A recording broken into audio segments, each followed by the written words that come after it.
Donc, le projet Nomado, c'est un projet que nous mettons en place avec l'entreprise Tsunagare, qui est une entreprise japonaise. Et l'objectif du projet Nomado, c'est de briser les murs sociaux et donc reconnecter des populations, des communautés qui n'ont en général pas la possibilité de se rencontrer. Ce sont des expériences en général longues dans lesquelles on propose des activités avant et des activités après. Et le jour J, les publics vont se connecter ensemble à travers le portail Nomado que nous avons produit aussi, qui essaye d'être plus organique et de casser un petit peu les codes des écrans classiques.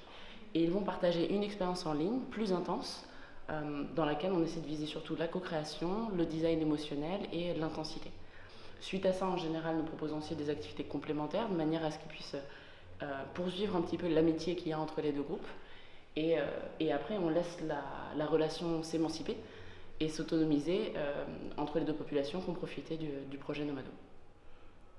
Et donc, dans le cadre de Muséomix, nous avons proposé de mettre en place la Nomado justement pour créer un pont, briser un mur un petit peu de connexion entre deux groupes, à savoir les participants de Muséomix qui vont rester dans un environnement local et des conservateurs et des producteurs artistiques japonais qui d'habitude, déjà qui ne connaissent pas Muséomix et qui connaissent les hackathons, qui connaissent ces choses-là, mais qui ne connaissent pas du tout le concept de Muséomix. Et du coup, les participants vont pouvoir pitcher, partager un petit peu leur processus en cours, leur projet, leur embryon d'idées plus ou moins évolué, et recueillir des commentaires, des conseils, des références depuis une perspective relativement inhabituelle, à savoir depuis le Japon.